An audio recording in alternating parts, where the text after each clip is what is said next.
nakagraduate yung anak ko ng free tertiary, hindi sa akin to ito yung kwento ng mga tao sa live ko.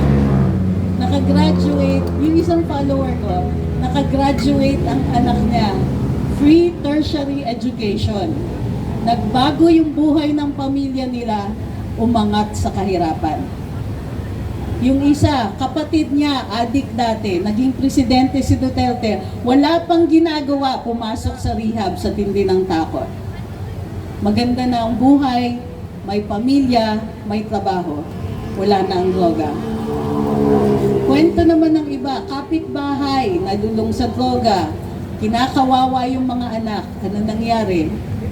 Rehab, tapos na. Nakulong, hindi na nasasaktan yung mga anak. Lahat tayo, may epekto sa buhay natin si Presidente Duterte kahit di natin siya na-meet. Kahit hindi natin personal nakakilala, halos lahat tayo may kwentong Duterte. Meron yung iba, ito favorite ko to kaya lang natanggal na yung mga twin PNR. Alam niyo yung Philippine National Railroad? Nakailang presidente yan, binubulok na nila yan. Hindi yan pinagtutuunan ng pansin. Pero kung iisipin ninyo, ang mga train, ang pinakamurang transportasyon.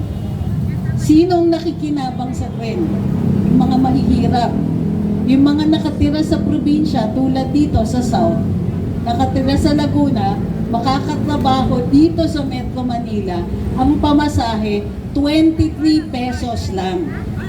Ulitin ko yan 23 pesos lang. Sa panahon ngayon, ano ang 23 pesos? Pero kung nakatira ka sa Laguna, as far as Binyan, pupunta ka ng Metro Manila, sasakay ka ng PNR, ang bayad mong pamasahe, 23 pesos. 46 pesos lang kung magbabalikan ka. Maraming buhay ang naapektuhan nung naging Pangulo si Rodrigo Duterte. Kaya siya tinago, kaya siya tinakas, kaya siya nilagay sa kulungan sa Hague. Mahirap kalimutan yung isang tao na lahat ng buhay natin naapektuhan. Mahirap kalimutan yung isang tao na nagbago ng mundo natin. Siyempre, tinatry pa rin nila. Kasi sa totoo lang, kung wala kang ginagawa, ang gusto mong mangyari, maitago mo yung kalaban mo. So, pero gusto ko rin pag-usapan, si Rodrigo Duterte, bilang presidente, wala talagang makalapit sa kanya. Pero yung Rodrigo Duterte rin, na tao, nakilala ko siya much later. So ito ang kwentong Duterte ko. So, nakilala ko si PRD, secretary ako. Press secretary ako, dumating ako sa Davao para tumulong dun sa House of Hope. Dinala ko yung media, dinala ko yung PTV4 para makover yung event. Ang unang bati niya sa akin, Secretary Trixie, welcome to my city. From that day on, pag nasa Davao ako, nakikita kami. Chikador yun So, tapos, hindi ko alam talaga yung style niya. O, nagyaya ng karaoke, ng videoke. Sige, punta naman ako. Si Sir naman, papakanta siya. Sige, kanta ka.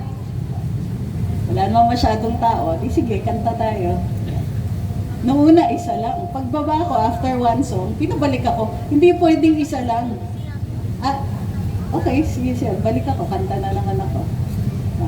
Kaka-anim na ako, medyo namamaos na ako. Sige, huwag ka munang bababa dyan. Ganon.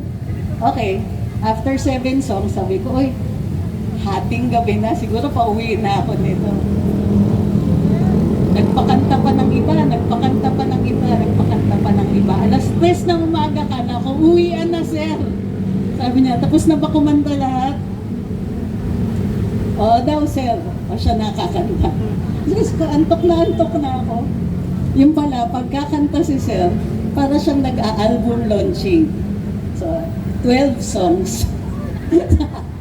Sabi ko, "Tatay, hindi pala talaga pwede. Dati hindi ako sanay sa puyatan.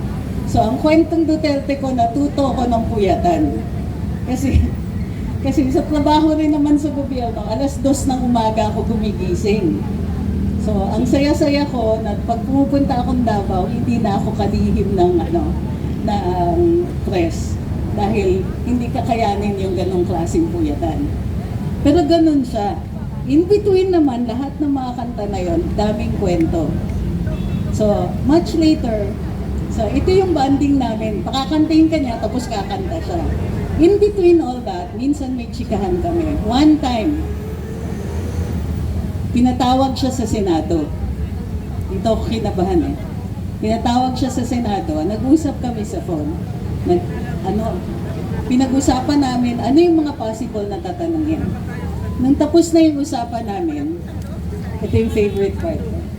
Nung tapos na yung usapan namin, sabi ko, sige sir, I will meet you in the Senate, I'll see you there.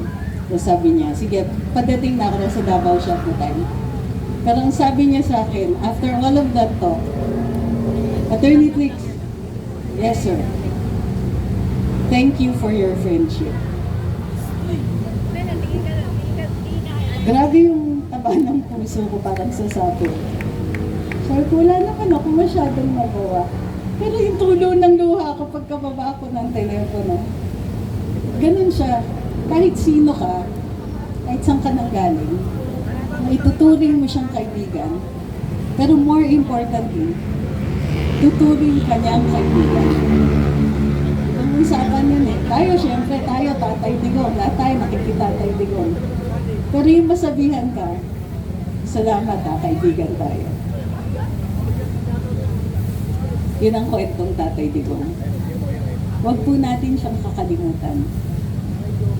Sa pamumuno ni Inday Sara, matutuloy yung leadership ni PRD.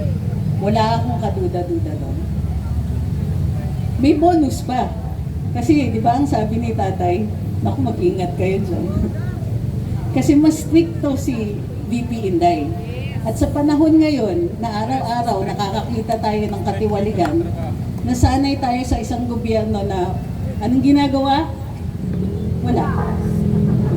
Sanay na tayo. Pero pag umupo si VP Inday, sure na sure ako, 10 minutes after yung inauguration at naitabi na, tapos na yung party at lahat, magtatrabaho na yan. Di yan magpapatagal. Si PRD, nag-umpisa yung presidency niya, the next day nagtatrabaho na siya. The next day may polisiya na. Ginagawa na yung mga EO. Alam na niya kung ano ang gagawin niya. Si VP Inday ngayon pa lang alam na niya. Finally, iigin na naman ang buhay natin. Pero anong gagawin natin until 2028?